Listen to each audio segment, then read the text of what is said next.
and welcome everyone. Welcome back to the channel. Now, we were studying nutrition in plants, class 7, and in the last class we covered photosynthesis in detail, right? So we have already covered new modes of nutrition and photosynthesis, and I'm explaining very detailed manner.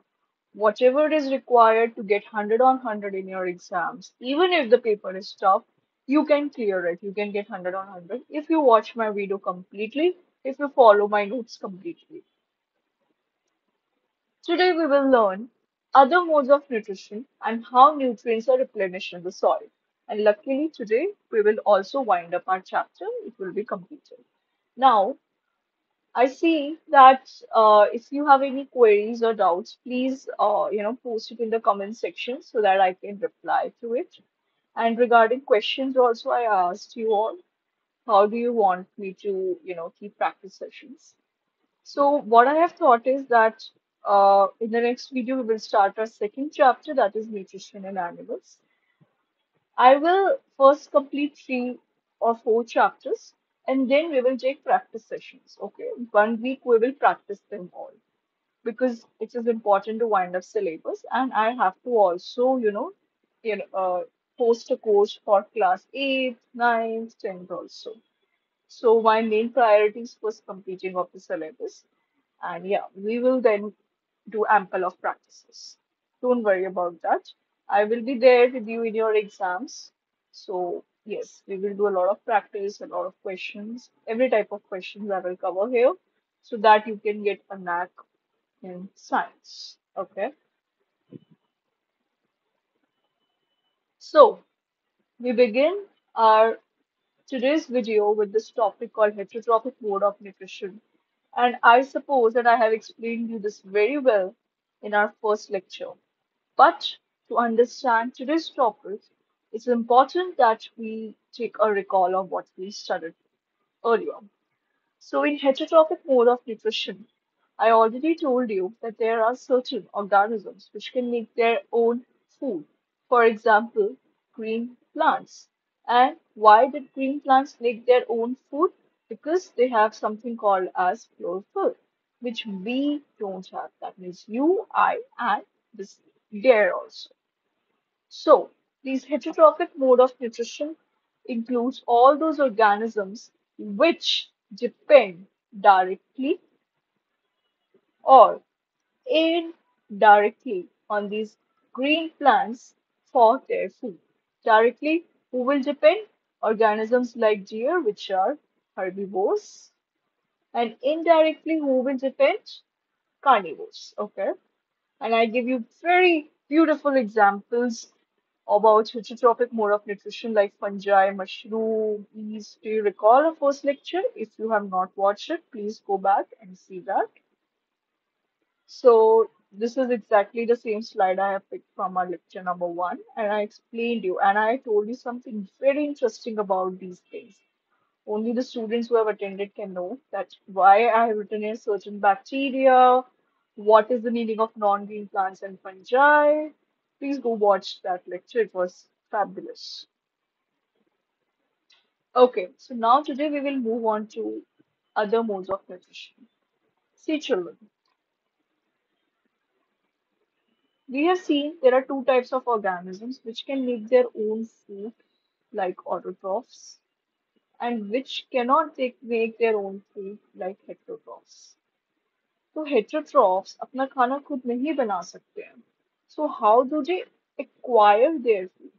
अपना खाना लेते कैसे हैं? They can be of 5 types. Okay. First is parasite या parasitism. ये क्या है? हम पूरा लेक्चर इसमें स्टडी करेंगे. Second are saprophytic. Third is symbiosis. Fourth is insectivorous. I believe insectivorous भी मैम ने आपको इंट्रोड्यूस किया था लेक्चर नंबर 1 में. And fifth is holozoic. अब ये एक नया वर्ड है जो आपको कोई भी टीचर एक्सप्लेन नहीं करेगी because I teach everything possible to my students. So yes, I do go sometimes beyond boundary, but just a little so that I can give you a clear understanding of what all of this is. So बच्चे, heterotrophs I told you कि इन्हीं 5 तरीकों से खाना लेंगे। अब parasite क्या होता है ये हम आगे देखेंगे। अब हम इन सबको डिटेल में स्टडी करेंगे। ऑटोट्रॉफ्स तो फोटोसिंथेसिस से डायरेक्टली खाना बना रहे थे। अब हेटरोट्रॉफ्स क्या होते हैं, खाना लेते हैं। अब लेने के भी बहुत तरीके हैं ना। या तो तुम कंप्लीटली ले लो, या तो तुम आधा ले लो, या तो तुम कुछ लो या फिर दो।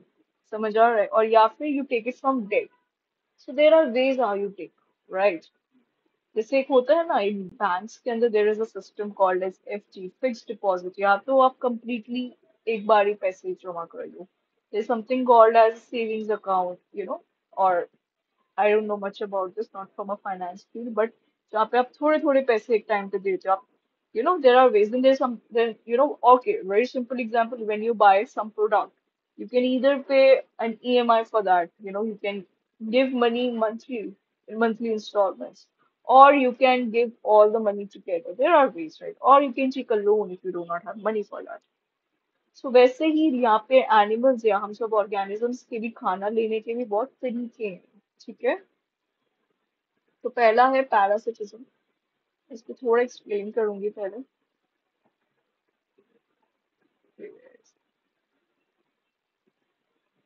Okay, let's just study this here.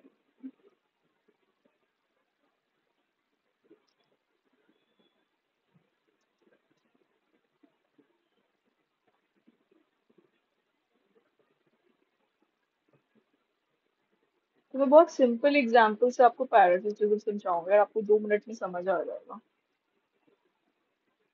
तो पैरासिटिज्म, पैरासिटिज्म बच्चे मोड है, और जो ऑर्गेनिजम्स इसको यूज करते हैं उन्हें हम कहते हैं पैरासाइट। अब पैरासाइट इज एक क्लास में एक स्टूडेंट होता है ना, जो घर से कुछ नहीं लेके आता। No pencil, no eraser, no pen. वो क्या करता है? पेंसिल साथ वाले से ली, इरेजर पीछे वाले से लिया, पेन आगे वाले से लिया। That's how he does. Even examination में भी होते हैं, आपकी क्लास में भी कोई ना कोई ऐसा होगा। Now, do not go and say them that you are a parasite, but just an analogy. Such kind of organisms बिल्कुल वैसे ही हमारे पैरासाइट्स होते हैं। पैरासाइट्स के पास कुछ नहीं होता, वो बस होते हैं। वो अपना खाना, सब कुछ खाना किसी और से लेंगे, पानी कहीं से लेंगे। समझ आ रहा है? वो खुद कुछ भी नहीं बनाते हैं, ये खुद कुछ भी नहीं लेते, दे डायरेक्टली टेक। जिससे वो लेते हैं उसे कहते हैं होस्ट। यानी अगर आपने अपने फ्रेंड को पेंसिल दी तो आप होस्ट हो गए और वो पैरासाइट हो गया। समझ आया? बट पैरासाइट की ये बात है कि इसके पास खुद भी कुछ नहीं होता है। ना ये पानी खुद से इकट्ठा करता है, ना ये खाना खुद से बनाता है। So this is the most comfortable life कि कोई दे रहा है। अब पैरासाइट जो होते हैं, वो या तो किसी ऑर्गेनिज्म के ऊपर रहेंगे ऑन, या फिर अंदर रहेंगे inside the body of organism. और ये बहुत डिटेल में मैं लेके आई हूँ beautiful pictures in this lecture. Last time मैंने इतने अच्छे डायग्राम्स एक्सप्लेन करे, stomata, vertical section of leaf. Please go and see that. No but इतना डिटेल में नहीं कोई समझाएगा। So parasitism, I just explain you कि पैरासिटिज्म क्या होते हैं। A plant, now parasite organism है बच्चे, तो कोई प्लांट भी हो सकता है, एनिमल भी। I brought examples which lives on, अभी बताया, या तो ये किसी की बॉडी में रहेगा, ऊपर रहेगा, या उसके अंदर रहेगा, और डिराइव्स द फूड। अब सिंस चैप्टर फूड है तो हम सिर्फ फूड की बात करेंगे, पानी की नहीं। कंप्लीट फूड डिराइव करते हैं, खुद कुछ नहीं बनाता, जरा सा भी नहीं। और जिससे वो लेता है, living organism from whose food body it is obtained is called host। अभी आपको पता है ये दो एग्जांपल्स हैं पैरासाइट के। This is a leech, leech सुना होगा। It lives on the body. Leech होता है ना, लीच काटते, it sucks the blood, succitorium। और ये है टेपवर्म। टेपवर्म पता है आपको? टेपवर्म का साइंटिफिक नेम होता है Taenia. We will study in this class 11। Tapeworm जो होता है ये हमारी गट के अंदर रहते हैं, हमारे पेट के अंदर रहते हैं। जो बोलते हैं ना पेट के कीड़े, जिसके लिए we all take deworming tablet अगर वो बढ़ जाए। तो ये देखो, मैं आपको एक छोटी सी चीज बताती हूँ, अगर आप ध्यान से देखो, इसके पास बहुत ही सिंपल सा एक बॉडी स्ट्रक्चर है, ऐसा कुछ भी नहीं है, क्योंकि इसको कुछ करना नहीं है। अब आप देखो, आपको अपना खाना लेना पड़ता है तो आपके पास हैंड्स है, You need to chew your food so you have teeth. You need to digest your food so your stomach. इसके पास कुछ भी नहीं ऐसा होता. Very simple organism. कोई पैर नहीं है, कोई हाथ नहीं है, कोई इतना एक्सटेंसिव डाइजेस्टिव सिस्टम नहीं है. क्यों? क्योंकि ये एक पैरासाइट है. ये हमारे स्टमक में रहते हैं. तो हम जो खाना खाते हैं ना, वी ईट द फूड, और हम खाने को च्यू करते हैं. मतलब हम खाने को एक बहुत ही, ये हमारा पूरा नेक्स्ट चैप्टर है कि हम खाना डाइजेस्ट कैसे करते हैं. So we eat the food, we chew the food and we break it into simple substances. तो इसके पास ना रेडीमेड खाना पहुंचता है. पेट के अंदर खाना तो ऑलरेडी चला जाता है, तो ये वहां से रेडीमेड खाना लेता है. समझ में आया? टेपवर्म. तो टेपवर्म या और भी ऑर्गेनिजम्स है हमारी, ऐसे छोटे छोटे हैं हमारी बॉडी में. तो ये क्या करते हैं, ये ऐसे रेडिली फूड लेते हैं. तो ना इनको हाथ की जरूरत है, इनको बस खाना है. इनके पास इसलिए माउथ होता है, और इनके माउथ को बोलते हैं सकिटोरियल माउथ. सकिटोरियल माउथ. सकिटोरियल का मतलब सक करता है, सक करता है. ठीक है. और इनके पास ऐसे कुछ अटैचमेंट्स भी होती है बच्चे. जैसे हमारा ये बॉडी का सरफेस है, ये ऐसे ही हमारा स्किन है, डाइजेस्टिव सिस्टम है, तो ऐसे यहाँ पे चिपका हुआ होता है ये स्टमक के अंदर. और खाना आता है और ये अपना माउथ खोलता है और ले लेता है. इतना ही सिंपल इसकी लाइफ है. बस खाना खाओ, सो जाओ, खाना खाओ, सो जाओ. This is parasitism. ठीक है. अब पैरासिटिज्म मैंने बोला दो तरह से होते हैं. या तो बॉडी के ऊपर रहेंगे ऑन, या उसके अंदर रहेंगे. ये ऑन वाले हैं. अब आपको इससे क्लियर हो जाएगा. I brought very beautiful pictures. I think this kind of detail nobody will explain. And ये जो word है ectoparasite, ऐसे organism जिसको कहते हैं, ये आपकी बुक में नहीं है, but you should know बच्चे. ठीक है. हम सीख रहे हैं तो हम अच्छे से सीखते हैं. तो ectoparasite बाहर रहते हैं बॉडी के. बहुत अच्छा एग्जाम्पल है लाइस इन हेयर. जुएं पड़ती हैं बालों में. क्या बोलती है मम्मी कि जुएं निकालना इंपॉर्टेंट क्यों? बिकॉज दे विल सक ऑल योर ब्लड. तो ये यही करती है, ये हमारे हेयर में ग्रो करती है. और ये क्या करती है, हमारा ब्लड, ब्लड मतलब ब्लड के अंदर न्यूट्रिशन होता है, वो सक करती है. खुद अपना खाना नहीं बना रही, टेक्स फ्रॉम अस. दूसरा होता है ticks on dog. Can you see this? पता होगा पेट लवर्स को जिनके पास डॉग्स होगा, they also do the same thing. आपकी ना एनसीईआरटी में क्वेश्चन भी पूछा है, क्या लीच एक एक्टोपैरासाइट है? यस. अभी बताया. मॉस्किटो है. सी, एक पैरासाइट जो होता है ना, वो एक बहुत टाइम तक रहता है. मॉस्किटो क्या होता है ना, वो एक बार आता है, सब करके चला जाता है. तो mosquito is not a parasite. ठीक है. It does not stay there. अब जूं तो बाल में रहते हैं, अंटिल आप निकालो. टिक्स भी रहते हैं अंटिल आप उसको शेड ऑफ करो. तो मॉस्किटो बाइट करेगा, चला जाएगा. तो mosquito can not be termed as a parasite. अब एक्टोपैरासाइट में वो तो हो गई एनिमल्स के लीव्स. और ये अब एक प्लांट है, और इसके ऊपर बहुत डिटेल में आपके क्वेश्चन आते हैं, क्यूस्क्यूटा और अमरबेल. इसका तीन नाम है: क्यूस्क्यूटा, डॉडर, अमरबेल हिंदी में कहते हैं. तो बेसिकली ये भी एक प्लांट होता है जिसके पास क्लोरोफिल नहीं है. सबको पता है क्लोरोफिल नहीं है, इसलिए ग्रीन कलर का भी नहीं होता, ये येलो कलर का होता है. ठीक है. ये देखो, ये ऐसे. तो ये ग्रीन नहीं है, ये येलो है. और ये अपना खाना बिल्कुल भी खुद नहीं बनाता है. मैंने अभी बोला कि पैरासाइट क्या करते हैं, सारा खाना अपने होस्ट से लेते हैं, जिसके ऊपर वो रहते हैं या जिसके अंदर वो रहते हैं. So since it derives the host. अब ये इनका एक और भी काम है. अब आपको जू निकालना क्यों जरूरी होता है? क्योंकि वो आपके बालों को वीक कर देती है. जो न्यूट्रिएंट्स आपके हेयर ग्रोथ के लिए होते हैं, वो सब लाइस यूज करते हैं. इसलिए क्यूस्क्यूटा प्लांट, जितने भी पैरासाइट्स होते हैं, वो यही करते हैं. ठीक है. वो होस्ट को ही उसमें से सारा न्यूट्रिएंट्स ले लेगा, और होस्ट के पास खुद अपने लिए नहीं बचेगा. इसलिए इन्हें पैरासाइट भी कहते हैं. ये I brought two amazing pictures. If you see, this, ये जो येलो येलो नजर आ रहा है, अमरबेल इसे कहते हैं. ये जिस प्लांट के ऊपर ग्रो करती है, वो इवेंचुअली वीक हो जाएगी. एंड एक एनिमेटेड पिक्चर भी, can you see this yellow one? This is our अमरबेल और किसकी. ओके. और एग्जाम्पल क्या है प्लांट पैरासाइट के? एनिमल पैरासाइट के एग्जाम्पल क्या है? Leech, lice, ticks. Explain. Mistletoe बहुत इंटरेस्टिंग केस है. Hemi parasite. हेमी का मतलब होता है हाफ. अब ये क्या करते हैं ना, ये देख रहे हो आप, can you see these are green in colour? आपको एक चीज मैंने बताई थी फोटोसिंथेसिस में, कि plants water and minerals acquire करते हैं वाया रूट्स. क्या आपको लगता है इसके कहीं रूट्स हैं? रूट्स तो सॉइल में होते हैं, सॉइल से आता है। तो यही बस उसका है। मिसलटो जो होता है ये अपना खाना तो खुद बनाता है, बट सिंस इसके रूट सॉइल तक नहीं पहुंचते हैं, it acquire water and minerals from this, जिसके ऊपर ये ग्रो करता है, इसलिए इसको हाफ पैरासाइट कहते हैं। सारा खाना नहीं लेगा ना, सिर्फ पानी ले रहा है वो। ठीक है। एंडो पैरासाइट टेक फॉर्म, ये देखो ऐसे होते हैं, ये हमारे स्टमक, ये स्टमक का सेक्शन है बच्चों। ये हमारी स्टमक अंदर से ऐसे नजर आती है। सो या, सो here we have finished our parasitism. आप इतना ही जानो, आपको डेफिनेशन आनी चाहिए, एग्जांपल्स आने चाहिए, and you are good to go for the exam. Next is saprophytic mode of nutrition. Saprophytic का मतलब क्या होता है?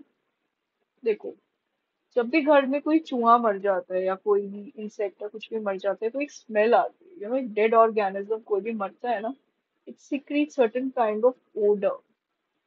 ये ओडर क्यों आता है? आपने सुना होगा ना कि जैसे, अच्छा, do you know who was scavengers? I hope we read this in class 6। Scavengers कौन होते हैं ना, कि जो मरे हुए जानवर के ऊपर आते हैं, जैसे क्रोज ऑल्सो स्कैवेंजर्स। तो पता होगा, जैसे कोई अगर कुत्ता या कुछ भी आपके घर के आसपास कुछ भी कोई भी एनिमल मरता है तो उसके ऊपर क्रो आ जाता है, या एनी अदर इंसेक्ट्स आ जाते हैं, एंड्स आ जाती हैं, ऑल दैट। तो सैप्रोफिटिक ऐसे ऑर्गेनिजम्स होते हैं जो पर्टिकुलरली सिर्फ डेड के ऊपर, डेड को खाना बनाते हैं, जिंदा के ऊपर नहीं आते हैं। और इसका एग्जाम्पल है बैक्टीरिया। तो वो जो स्मेल आती है ना, कि कोई ऑर्गेनिज्म मर जाता है, जैसे चूहा मर गया तो उसकी स्मेल आती है, वो इसीलिए आती है बिकॉज, ये जो बैक्टीरिया है, और एक होता है इसका example fungi, they secrete certain kind of enzymes. ठीक है, ऐसे एंजाइम सिक्रीट करते हैं क्योंकि ये उनके लिए खाना है। अब इसमें आपको ना एक छोटी सी चीज और समझाती हूँ,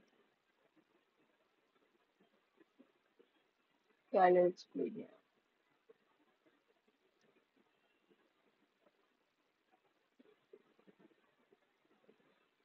देखो, आई don't know if you would know this और नॉट, बट ओके, देखो,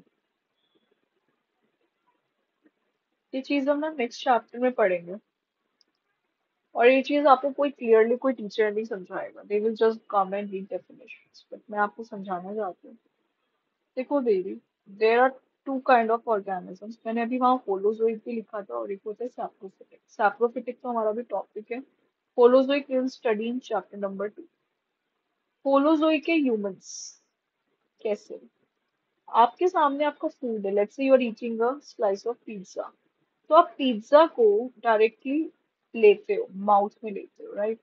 उसके बाद पिज्जा का ब्रेक डाउन होता है। मैंने आपको फर्स्ट चैप्टर में समझाया था कि कोई भी फूड है उसके कंपोनेंट्स होते हैं, carbohydrates, fats, proteins, vitamin.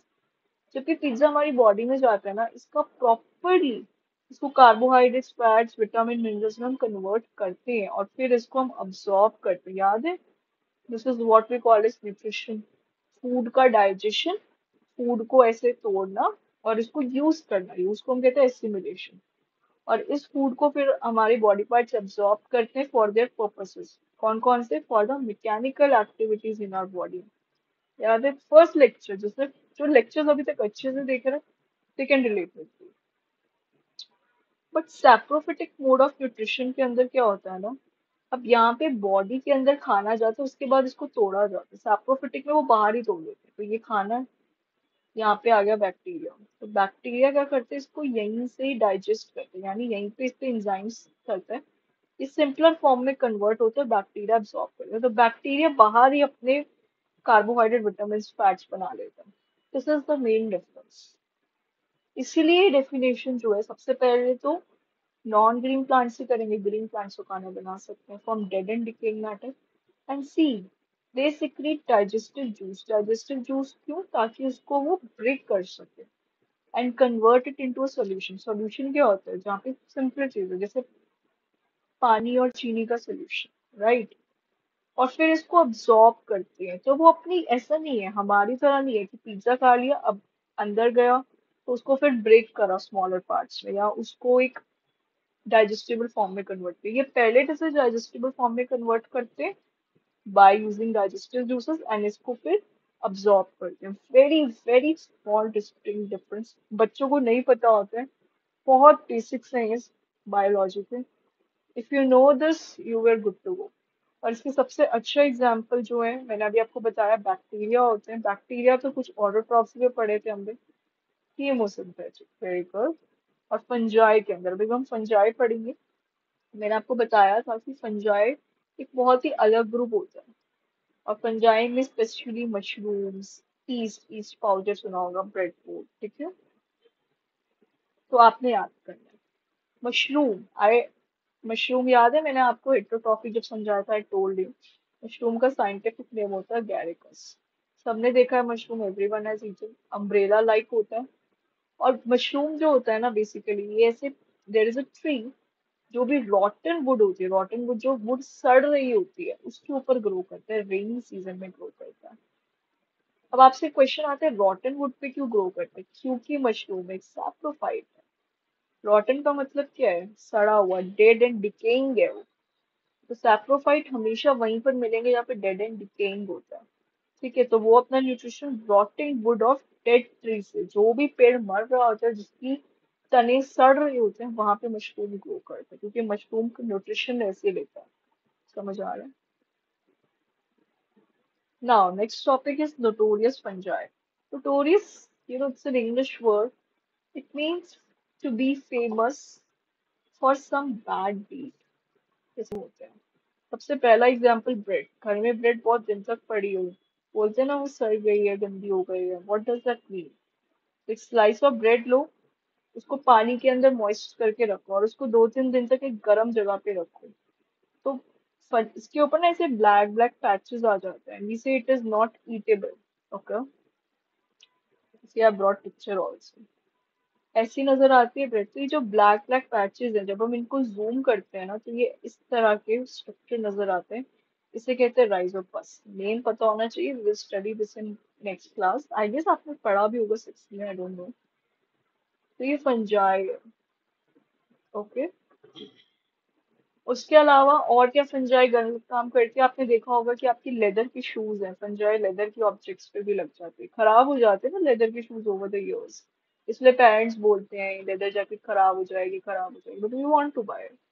Pickles अचार में भी लगता है, क्लोथ्स आर्टिकल्स, अगर आप उनको क्लीन ना करो तो फंजाई डिस्ट्रॉय कर देती है। इसके अलावा फंजाई क्या करती है? There is a disease called as ringworm. No but ये भी आपकी एनसीईआरटी में हिंट दिए हैं, कुछ नहीं दिया होता। ये इस तरह की डिसीज होती है, स्किन डिसीज होती है। ठीक है, ऐसे से पैच बनता है, it can happen anywhere in the body, anywhere in the body. Chin पे हो सकती है, कहीं पे भी हो सकती है, जनरली ऐसे एरिया पे होती है जहाँ पे बहुत ज्यादा स्वेटिंग हो, समझ रहे हो, या जहाँ पे देयर इज सम वार्म, क्योंकि जो फंजाई है वो वार्म प्लेस पे जल्दी ग्रो करती है। So skin disease which is also cause by fungi. पर इसका एक अच्छा काम भी है। एक फंजाई है जिसको हम कहते हैं पेनिसिलियम रोटेटम। इसका पूरा नाम है पेनिसिलियम रोटेटम। इससे हम एक दवाई बनाते हैं, penicillin, this is the name of medicine.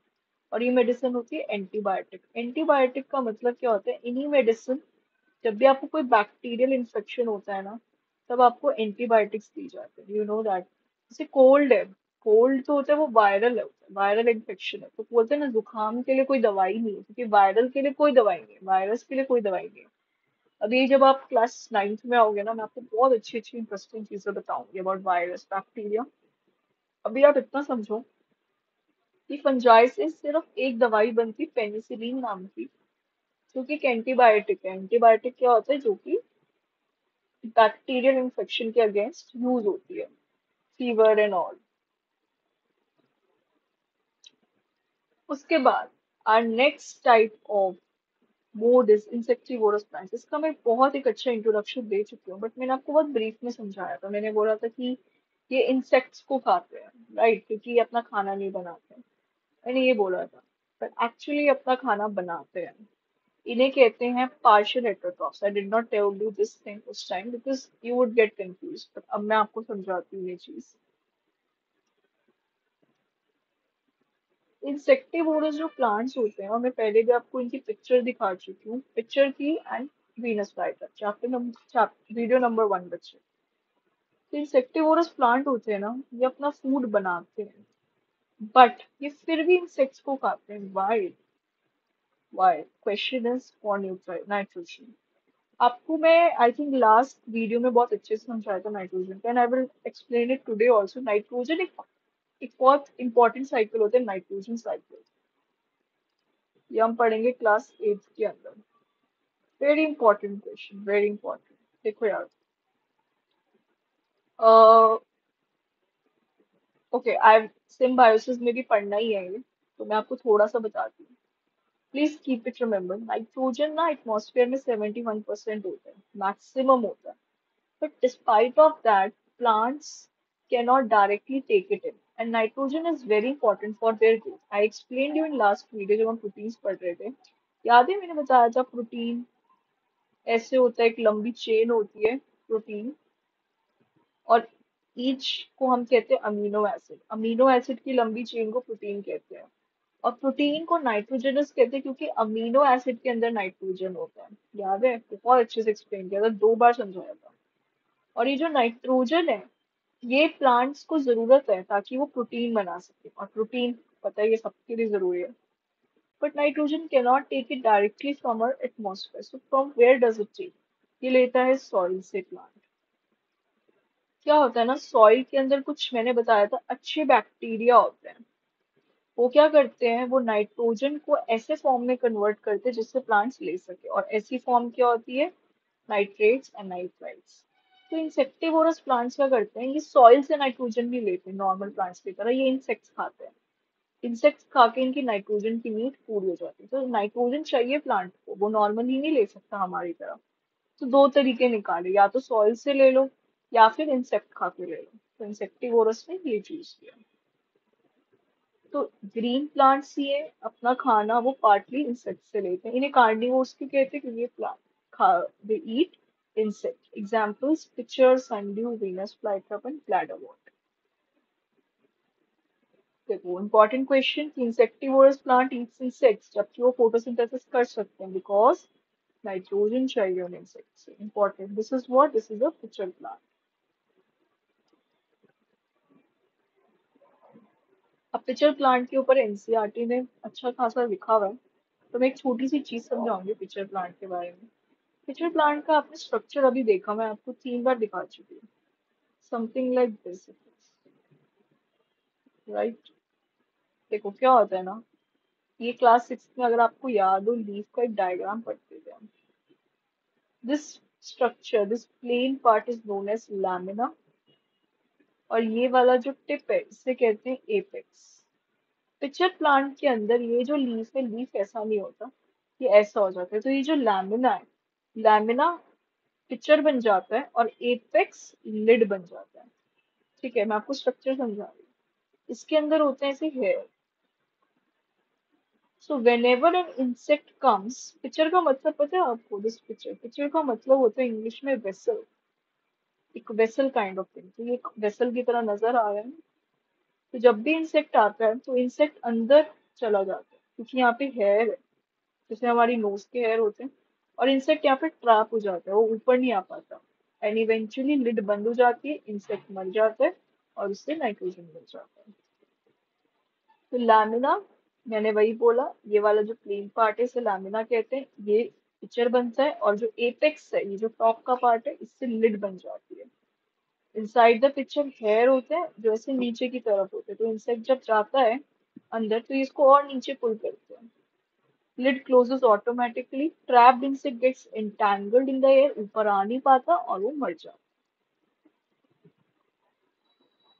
See, I brought this very beautiful structure. Can you see this? Can you see these hair over here? ये ऐसे नीचे की तरफ होते हैं। ये एक एनिमेटेड डायग्राम है।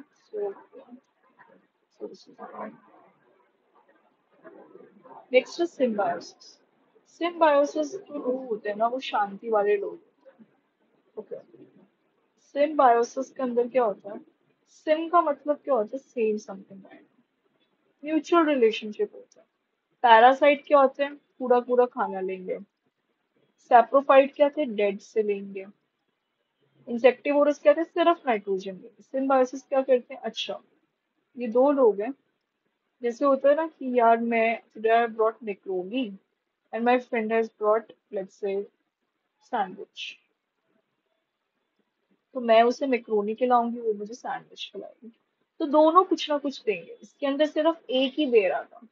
Symbiosis are very good, nice societal people, live करते हैं, टुगेदर रहते हैं, इंपॉर्टेंट है। दो डिफरेंट स्पीशीज ऑफ प्लांट्स, दो डिफरेंट स्पीशीज का मतलब है कोई भी दो अलग तरह के प्लांट हो सकते हैं।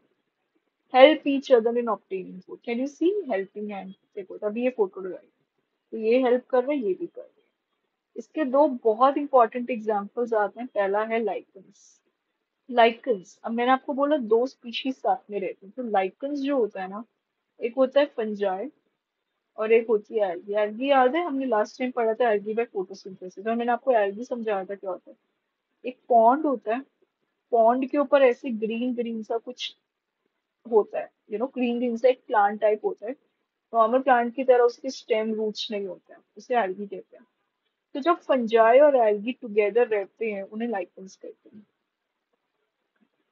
अब फंजाई और एल्गी, अब फंजाई क्या करता है ना, फंजाई हमने देखा खाना नहीं बना सकता, और एल्गी फोटोसिंथेसिस कर सकता है, तो बस वही, एल्गी फोटोसिंथेसिस करके खाना बनाएगा, जो कि फंजाई के साथ भी शेयर करेगा।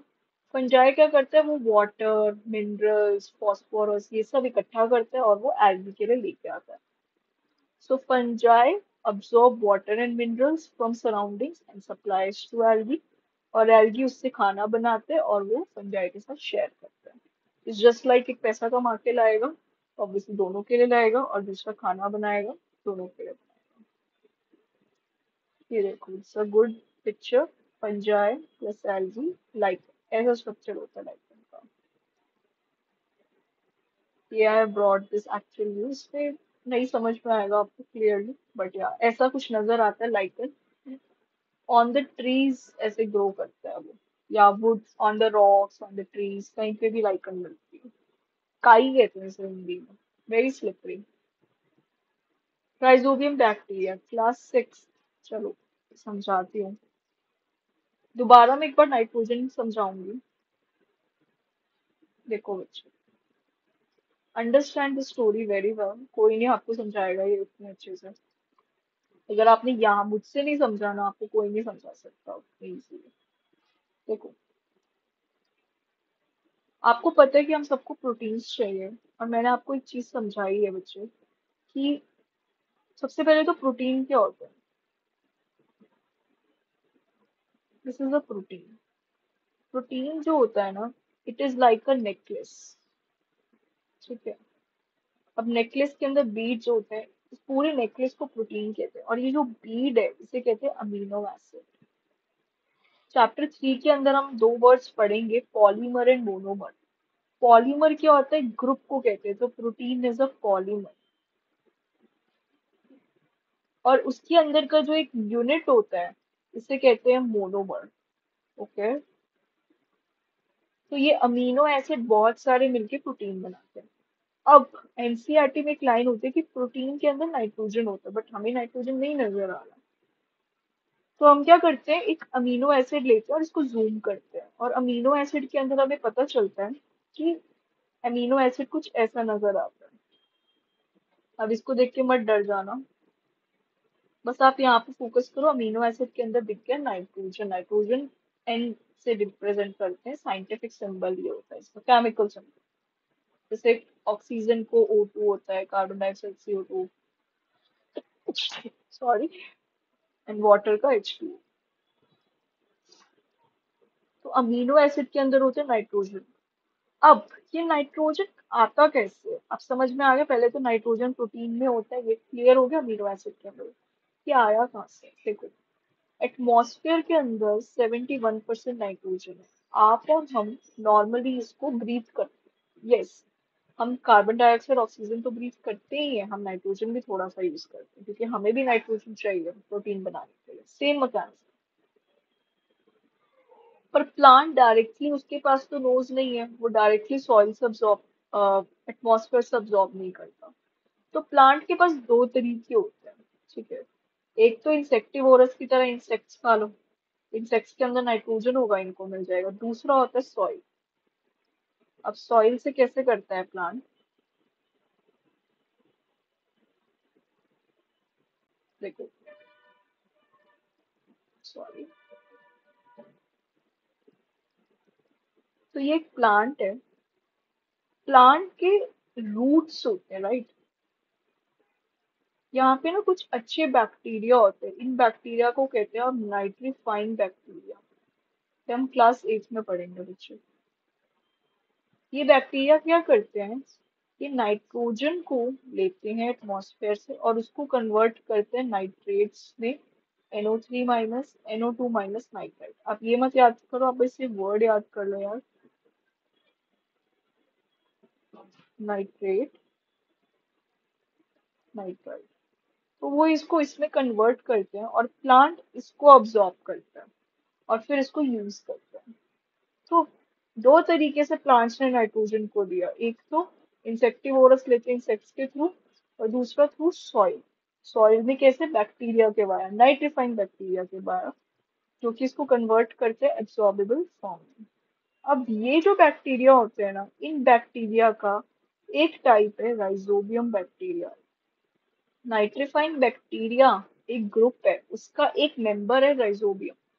राइजोबियम बैक्टीरिया बाय डिफॉल्ट से कहते हैं वो लेग्यूमिनस प्लांट्स होते हैं, क्लास 6 में पढ़ा। लेग्यूमिनस प्लांट्स वो होते हैं जैसे हमारी जितनी भी दालें होती हैं, पीस, ग्राम, ठीक है, उन सब दालों के रूट में ऑलरेडी ये राइजोबियम बैक्टीरिया होता है। तो ये राइजोबियम बैक्टीरिया क्या करता है, नाइट्रीफाइंग है, एटमॉस्फेयर से नाइट्रोजन को लेगा, नाइट्रेट नाइट्राइट में कन्वर्ट करेगा और प्लांट को दे देगा। और बदले में प्लांट इसको क्या देता है, खाना।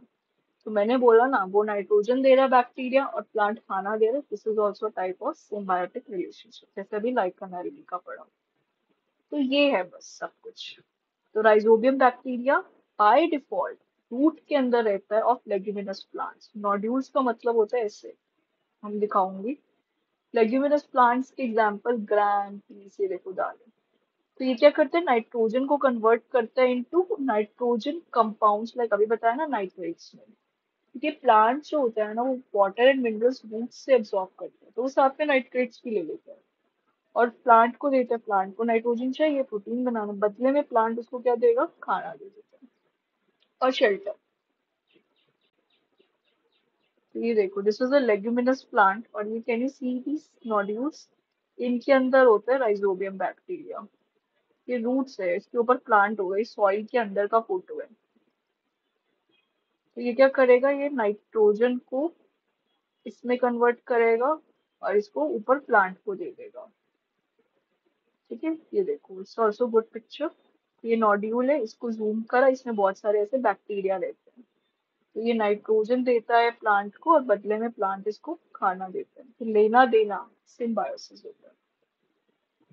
Okay, so we have reached at the end of this chapter, the last topic. Very simple to understand. 2 minute में समझ आ जाएगा। See, आपको एक चीज पता है कि अब एक सॉइल है, सॉइल के अंदर कुछ न्यूट्रिएंट्स होते हैं, राइट। सॉइल का कुछ फर्टिलिटी होता है। बट क्या होता है ना कि जब हम बार बार एक ही सॉइल के अंदर, ये जो एग्रीकल्चर फैमिली से आपने पता होगा, अगर हम क्रॉप प्लांट्स को बार बार सेम फील्ड के अंदर, सेम खेत में उगाते हैं, तो सॉइल की न्यूट्रिएंट कैपेसिटी कम हो जाती है, ठीक है। यानी कि प्लांट को, मैंने आपको पहले बताया था कि प्लांट को वाटर तो चाहिए पर साथ में मिनरल्स भी चाहिए। मिनरल्स कम हो जाते हैं क्योंकि बार बार आप क्रॉप्स उगा रहे हो, तो सॉइल को हमें रिप्लेनिश करना पड़ता है। But what is it mean, why nutrients need to be replenished in the soil. Replenish का मतलब क्या होता है, फिर से रिस्टोर करना। सॉइल के अंदर ओवर द टाइम न्यूट्रिएंट्स कम हो जाते हैं क्योंकि हम इतना प्लांट्स ग्रो करते हैं। तो उसको करने के दो तरीके हैं, ठीक है। पहला, फर्टिलाइजर्स एंड मैन्योर। आपको पता है ये चीज की, जो फार्मर्स होते हैं जब भी प्लांट ग्रो करते हैं वो फर्टिलाइजर्स और मैन्योर ऊपर से डालते हैं। फर्टिलाइजर्स क्या होते हैं, केमिकल्स होते हैं, बाजार में आते हैं, NPK और यूरिया। फर्टिलाइजर के अंदर ये चार चीजें होती है, nitrogen, phosphorus, K stands for potassium. ये केमिकल सिंबल्स हैं, revise them like that. Nitrogen, phosphorus, potassium को K से रिप्रेजेंट करते हैं, और यूरिया. और दूसरा होता है मिन्योर. मिन्योर को हिंदी में कहते हैं खाद, विच इज काउ डंग. सुना है ना, काउ डंग इज. तो दो तरीके से हम सॉइल के अंदर फिर से न्यूट्रिएंट्स भरते हैं. या तो हम बाहर से आर्टिफिशियल न्यूट्रिएंट्स देंगे फर्टिलाइजर्स के थ्रू. ये देखो फर्टिलाइजर्स का ऐसे पैकेट आता है. और या फिर हम ऐसे काउ डंग उसके अंदर देते हैं. And the last method is leguminous plants. मैंने आपको बताया था लेग्यूमिनस प्लांट्स के पास राइजोबियम है. तो राइजोबियम खुद ही एटमॉस्फेयर के नाइट्रोजन को सॉइल के अंदर डाल देता है. तो इससे सॉइल के अंदर नाइट्रोजन कंटेंट बढ़ जाता है. तो यही है कि प्लांट्स नीड नाइट्रोजन, क्योंकि leguminous plants have rhizobium. So rhizobium bacteria इस नाइट्रोजन को कंपाउंड्स में कन्वर्ट करता है. तो एक तरीके से सॉइल के अंदर नाइट्रोजन भी चला जाता है लेग्यूमिनस प्लांट्स ग्रो करने से. So, I hope this chapter is clear to you. We have reached to the end. Thank you so much for attending this lecture with me. If you have seen all the three videos, please tell me in comments whether all the concepts are crystal clear to you. Any statement that come into your exam, आपने ये तीन lecture अच्छे से देखे हैं, समझे हैं. And I tell you, my notes are sufficient. मैं अपने notes में सब कुछ लेके आती हूँ. अगर आपकी टीचर कुछ बाहर से भी question they, study these. You can solve any question. मुझसे समझो and you study these, revise this. So yes, we have completed our chapter number one, nutrition and plants. From the next time, we will start with chapter number two, nutrition and animals. Okay, so I am consistently, as I said, putting videos of the lecture, and I will finish all syllabus with you. Keep updated. And yeah, so if you like the video, like, share, subscribe. Anybody in your school group who is not able to understand science, so yeah, you should share बच्चे, because symbiosis help करना चाहिए. आज आप उसकी help करो, कल आपको कुछ चाहिए होगा वो भी आपकी हेल्प करेगा. So with this we end this video.